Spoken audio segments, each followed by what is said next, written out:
Shifting gears over to the NFL, we had a pretty crazy game just end for us about an hour and a half ago between the Bills and the Philadelphia Eagles. This one went into overtime, and this one did not disappoint by any means, with the Eagles coming out with a 37-34 victory.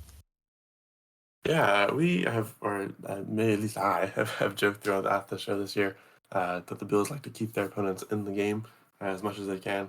That did end up happening in this game, but at the very least, because of that, we got ourselves a thriller, classic game for the season, one of the highest scoring all around. Two big titans of offenses coming together. The Bills now have a 6-6 record after falling in this game, but they are still a Showtime team to watch here and there when they come alive and remember that they're an NFL team. Um, Ultimately, though, the Eagles end up surviving the Bills after fighting, clawing their way back from being down pretty big to win 37-34 in overtime. So big game on this one. What's it like on paper? Jalen Hurts has a monster game all around. 18 for 31. It's not the prettiest completion rate, but it's not bad either. 200 yards, 3 touchdowns, 1 pick. 65 rushing yards with 2 touchdowns as well. So 5 TDs on the day for Jalen Hurts all in all. And one of them on the ground is not your typical tush push TD either. He actually seals this game with a 12-yard run. So kind of what we would think when you see a QB rushing TD, or at least when you think of guys like Cameron Lamar, things like that. DeAndre Swift, not a bad day on the ground for him either. Leads the running game with 80 yards, just a little bit over his QB. No other touchdowns on the ground were scored other than Jalen Hurts' two, though. So he kind of takes up the stock on that one. Devontae Smith led this game in the air with 160 yards and a touchdown, also bringing in 7 of his 8 targets. So pretty good game for him. A.J. Brown and Olamides of Chaos brought in the other 2 TDs on 37 and 29 yards respectively. So just a good day at the office for the Eagles once they kind of got it together. Jalen Hurts did end up losing a fumble alongside that interception he threw, but James Bradbury, on the flip side of that, was able to pick off Josh Allen at some point. Josh Allen played a great game today, but his turnovers seemed to be inevitable. So Josh Allen, transitioning to the Bills here, went 29 for 51, throwing much more than Jalen Hurts. 339 yards, 2 touchdowns, 1 interception. Pretty good game for him. He led his team in rushing with 81 yards and 2 touchdowns, so he also had a monster game. This was just really good quarterback play all around from these two guys for the most part. Two dual threat quarterbacks putting both sides of their threatening offense on display and doing pretty well. It'd be hard to make too big of a case against Josh Allen in this game for this loss. And if the Eagles would have lost, it wouldn't have been in overtime. I don't think you could have looked at Jalen Hurts too strongly either. Both these guys played great games, put their teams on their back, and did pretty good. James Cook was second on the ground with 43 yards, a good bit behind his quarterback. Josh Allen just had one of those days. Gabe Davis and Stephon Diggs led in the air, though, with 105 and 74 yards, respectively, between the two of them. They both grabbed a touchdown on the day as well. And then both of them and James Cook, who had 57 yards, got 6 receptions. So Josh did a good job spreading the ball around, getting those guys out there. Louis Rakir had about 47 yards on his 3 receptions. He did end up recovering one of his own fumbles, but that young player has had a pretty good start in the NFL, has had some pretty good games back to back for the Bills here recently. Greg Rousseau was the man behind the fumble to recover the Jalen Hurts fumble, and Terrell Bernard was able to pick off Jalen Hurts. We don't get too deeply into kickers too much because they just kind of go out and do their job, but this one we got to look at. Tyler Bass goes 2 for 4 on field goal attempts today. He has been good all season, but today he misses 2 field goals, and again, this game ends 37-34 in overtime. Both of these field goals are missed in regulation, one much earlier than the other. But if this game plays out, the way that everything else happens just the same, except for these 2 field goals are converted, we get the Bills would end up having 37, 41, 40, 42-ish points in regulation, and that would put this one to bed before we got to overtime. I guess it would be 37 because the other field goal was in overtime. So a little bit of math there. My degree is in history, so it's not my thing. But Tyler Bass, I hate to put the blame on one guy. I don't think it can come down to one guy. But those 2 missed field goals do end up haunting the Bills, and even though he does make his field goal attempt in overtime, the defense would then allow the Eagles to walk 75 yards and let Jalen Hurts put the game to bed with a rushing touchdown. So this is a rough one when you look at those missed field goals and just the way the defense kind of sat back and let the Eagles run all over them in the fourth quarter. Typically this season, the Bills have played the best football in the fourth after kind of bumbling around a little bit in the first through third. This one they come out punching, and they look like a pretty strong football team, and it was the fourth quarter that ultimately would send them packing. Yeah, even though this just happened for us, like I said, ended like an hour and a half ago, it was a lot to really kind of just take back in as we're going through this here. I mean, a lot of highs and lows in this game. So, early on, this is a very interesting part here. We talked about this back, I'd say, what was it, week 7, I think, with the Eagles and Dolphins. Eagles had a game where they literally had 0 penalties enforced against them. Dolphins had like 10. That was pretty insane. The discrepancy in this one wasn't that big, but definitely noticeable early on. And overall, the Bills had 11 penalties against them for 80 yards. Eagles had 4 against them enforced for 30 yards. So still a pretty big discrepancy. And I'd say on this drive, second drive for the Bills, it was probably the most notable. Because look at this. So you had 2 straight false starts. They get all the way down to the Philadelphia 30. They had 2 straight false starts. So it goes from being 3rd and 6 to 3rd and 16. Now they're back at the Philadelphia 40. And then they ended up having to punt after getting an incomplete pass. And then there's a face mask on that itself. So it's just like 3 penalties just like that. Boom, boom, boom. And it was just like, okay, false starts, fine, whatever. But it seemed like they were just calling a lot of stuff there early on.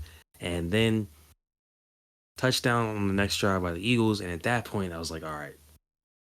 Because at this point, this was at the end of the first quarter. And I'm like, okay, this Bills, obviously, they're just not having a good day.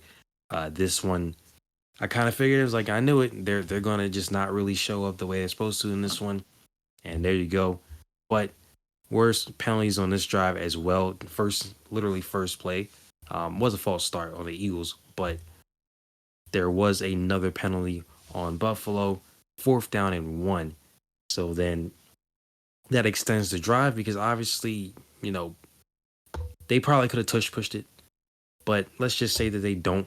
On 4th and 1 here, Buffalo does get the ball back, and that stops them from getting a touchdown. So 4 penalties already for Buffalo to just 1 for the Eagles. I think that definitely made an impact early on. And as you get to the next drive, they get a field goal. One of the few field goals that Tyler Bass did make in this game. But it just didn't feel like, early on, it just didn't feel like this was a game that the Bills were really going to win. Early first quarter into the second. And despite that, Bills, they started to come back. They made some plays on defense, getting a few turnovers. And outside of that first drive for the Eagles, or at least that first scoring drive for the Eagles, I should say, really nothing going in the first half for him. Jalen Hurts, you did say he had a pretty good game, and he did. But majority of that came in the second half with all those touchdowns. Of course, the walk-off. In the first half, you compare their stats. Josh Allen had like 150 yards. Pretty good so far in the first half for him. They had a couple scores there. On the other hand, Jalen Hurts in the first half had like 30-something yards passing. Only a few completions. Wasn't looking too great. And the Bills were able to actually turn things around there. Going to halftime 17-7. Like I said, had some turnovers. Jalen Hurts threw a pick, a couple plays into a drive. Gave the Bills really good field position on their side of the field. And then there was a fumble. Jalen Hurts fumbled the ball. As you mentioned, Greg Rousseau gave them pretty good field position. They capitalized off of that. So seemed like pretty early on, okay, it went from not really anything going on to, okay, this is clearly the Eagles game, the penalties, getting that touchdown, and then immediately switched over. Now it's the Bills game heading into halftime. And it seemed like it was for a good bit. And that's when things kind of changed. Yeah, that would be about when the Eagles started to to wake up in the second half. They come out, it doesn't look too good. They're down 17-7, and they would go 3 and out with a total of -4 yards to open up the second half. I'm sure Eagles fans were not too pleased with the way that looked. But then the Bills would march down the field a little bit and miss a field goal, and this is where things would take off a little bit, at least. Eagles score a touchdown. The Bills then march down the field, score a touchdown. keep it a 10-point game. Eagles answer it back. 7 plays, 75 yards, march the field down again, score a touchdown. It's 24-21. They're still clinging on to life in this game. And then Josh Allen throws that pick on the second play of the drive. 24-21. Now you give them the ball back, and it takes 3 plays and a total of about a minute and 40 for the Eagles to capitalize on that. That makes it 28-24. The Bills looking down the barrel for the second time this game. It's been a long time. They've led pretty much the whole game. And then the Bills would punt, but the Eagles would kind of bail them out a little bit, being forced to go 3 and out as well. And then the Bills would score a touchdown, making it 31-28. They take up a lot of time. Didn't leave a whole lot of room for the Eagles to get much going. But the Eagles, in a minute and a half, get down the field, kick a field goal, send it to overtime. And of course, after that, there's not much the Bills can do. You just got to let the clock go out and take it overtime, see what you can do. And NFL fans, I guess, are pretty well aware that overtime and the Buffalo Bills don't seem to get along too well. Bills don't really do a whole lot wrong offensively in overtime. I mean, they don't score a touchdown. That's ultimately going to be the biggest issue. But it's an okay drive. They get about a yard on the first rush, then there's an incomplete pass, but they're able to pick up 13 yards. A few more like small, kind of exact same thing actually. A 1-yard rush, an incomplete pass, and they pick up 15. Then you got an incomplete pass, pick up 4, get a rough in the passer penalty to move forward a little bit. Latavius Murray not going to get anywhere. Josh Allen gets a little bit of a little bit of yards there, but then there's an incomplete pass, and hey, we're going to take this field goal. We don't want to turn it over on downs here because then we're absolutely cooked. We get this field goal, we lock in on defense, we win the game. Tyler Bass hits the field goal, 40-yarder, pretty good, sends it through. They're up 3. All they got to do is lock in on defense. They, in fact, however, would not do that. The Eagles would pretty easily make a good movement down the field on this overtime drive. Jalen Hurts starts with an 8-yard rush, then he's going to get a 4-yard pass, get an incomplete pass, but then they pick up 17 yards on a pass to Devontae Smith. Jalen Hurts will scramble for 7, another incomplete pass, but they answer it right again with an 11-yard pass to Devontae Smith.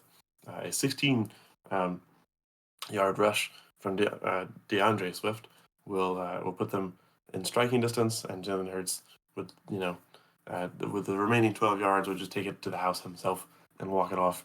So the Bills' defense in that overtime drive forces 2 incomplete passes and 1 short gain of 4 yards. Otherwise, the Eagles, they pick up 8, they pick up 17, they pick up 7, they pick up 11, they pick up 16, they pick up 12. So Bills' offense does mostly what they like. I wouldn't be too mad at them for not getting a touchdown on that drive. I mean, there's definitely some things there where you should get through and cap that off. But they get the field goal, they keep their team alive. They just need the defense to come in and get 1 stop. That's all it is. And the Eagles just run all over them. It just switches to it. They caught fire in the second half, and that fire did not go out in overtime. And I guess you could, as I said when I was going through the stats, you could put some stuff on Tyler Bass for those missed field goals throughout the game. They definitely end up kind of looming over the Bills and haunting them throughout. But I mean, that defense, and then the second half just can't stop the Eagles. Every drive, the Eagles are able to, pretty much every drive, the Eagles are able to get down and make some kind of points out of it, which does enough to get them into overtime. The Eagles defense does enough to get their offense onto the field, and then their offense goes crazy. And, it just tears up the Bills defense. So if I am a Bills fan here, I'd be a little mad at Tyler Bass. I'd find a little bit of animosity towards those 2 missed kicks, but I'd be a little more disturbed with my defense and Sean McDermott's defensive play calling, just allowing the Eagles to get everything they wanted and get down and walk this game off. That makes the Eagles a 10-1 team, and it puts Buffalo on a bad spot when you look at playoffs. Yeah, so I mean, there's just going back to the game, just kind of fish that out. The interception I think we've talked enough. I think national media, I think is finally starting to really get on Josh Allen about all these interceptions, of course, because if you do it in a loss and you have multiple ones of them, then obviously that's going to be amplified. And this, I'm not going to say I won't criticize him because obviously you throw a pick, you should be, we got to criticize you for throwing an interception. I think the main thing here is just like when it was thrown, because at that point, again, like you ran it down there. They were up 17-7. Then you miss that field goals. You give them the opportunity, and the Eagles scored 3 straight touchdowns after that. So you go from 17-7 to then down 28-24, just like that, right? So the interception obviously was a big part of that because they got field position at the 24 there. So you just let the defense just let them score 2 touchdowns. Then you throw an interception, give them great field position. They go in again. And look, Josh Allen, this was definitely, I don't want to say a Josh Allen legacy game. It's not like it's a playoff game, but this was definitely a game where it was just like Josh Allen's just going to have to go out there and do what he does, pretty much play the absolute best of his ability. And again, in the first half, near the end of the first half, once they started turning on, really, that's what happened. And then even in the second half, when they had those drives where they actually were moving the ball there, that last touchdown drive at the end, the drives where he scored those rushing touchdowns, I should say, he was magnificent. I mean, he was great, but you really can only do so much, and this is a team game, and defense absolutely let him down on that last drive in overtime. Because again, you can bring up Tyler Bass, like you said. He misses those 2 field goals. If he doesn't even miss, he misses one of 2.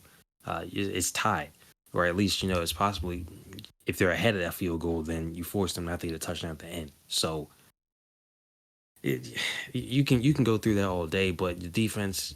I understand the Eagles. They have a lot of firepower on offense, but it's not like the Eagles have been just putting up 40 points every single game for the last few weeks or anything like that. I mean, they just put up not the most amazing performance against the Chiefs, and you put 21 points, 28 against the Cowboys. The Jets game going back to that one, 14. Outside of like the Commanders games, the Vikings games, not like crazy offensive performances for the Eagles this year. They've been good, but not amazing. And you let them pretty much run all over you on that last drive to get to the field goal, even with back-to-back penalties on Jason Kelsey to kind of screw them up there. But doesn't really matter. They still get through, um, get that touchdown on that last drive after you mentioned an incomplete 3rd and 6 at the 22 there. It seemed like they were going to drive down and get a touchdown. The Bills were, but they couldn't get connected with Josh Allen and Gabe Davis. Incomplete pass, forced to get a field goal, and then again that last drive they pretty much offered zero resistance there, and it was kind of ridiculous to be honest. Especially that last play, Jalen Hurts really literally just walks in to the end zone. It's just like that. Pretty much has summed up the Bills season so far, and you mentioned it. Now that they're 6-6, they're even worse than they were before. Because if they had been 7-5, they would have gotten that last playoff spot as of now. So the Colts. On the other hand, they're now in that 10th spot, even behind the Broncos, who this was a team that had 70 points dropped on them in a professional football game. They were behind the Broncos, behind the Texans, who just lost to the Jaguars. So now they're out of the playoffs. But they've got some time off. They've got a bye week coming up, finally for them. And they do have the Chiefs and a good Cowboys team coming up after that. So it's not exactly like this is a super easy road. They also have the Dolphins last week of the season. This is not going to be a cakewalk, but I'd say the best thing for them is that a lot of these teams, they have to play each other, especially the AFC North, and maybe all of that going on will cause some of these teams to fall down. If they can beat the Dolphins, they can beat the Chiefs. Maybe that helps them, but they're in a much worse position than they were before getting into this game. Yeah, I mean they've got 2 tough matchups coming up, like you said, and they're 6-6. They could easily end up 6-8 after facing the Chiefs and Cowboys in these next 2 games. Cowboys haven't beaten a team with more than 4 wins this season. Dolphins have also struggled against winning teams, so maybe there's a light in the tunnel with those teams on their schedule. The Chargers and Patriots should not be moving anyone this year.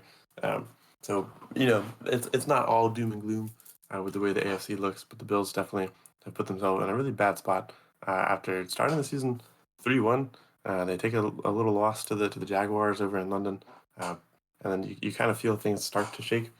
They survive against Tyrod Taylor, and the Giants, and that's when you really know that something's not right. And then they lose to the Patriots, beat the Bucks, lose to the Bengals and Broncos, have now won 5 straight and are 6-5. Russell Wilson and his receivers seem to have finally found a little bit of glue. The Broncos appear to be good at football.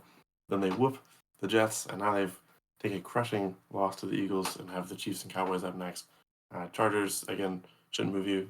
Patriots might move the Bills a little bit with the way that they lost the previous game. And look at the Dolphins in Miami, which could be, they could go either way. So the Bills definitely not looking to be in a good place. The Eagles, on the other hand, are at one of their tougher stretches of the season. We actually joked about this before, but their one loss so far this year actually happens right before they hit that like really hard streak. It's to Zach Wilson and the Jets, and they could maybe end the season 16-1 and have Zach Wilson as the only guy who brought them down, which is kind of crazy. But their loss to the Jets almost serves as a separator before what starts one of the toughest stretches of football we'll have to see a team go through this year. And they've won every one of them so far, beating the Dolphins, beating the Commanders, who are tough only because it's a division rival, and Sam Howell just appears to hate Philadelphia and plays really well every time they go against each other.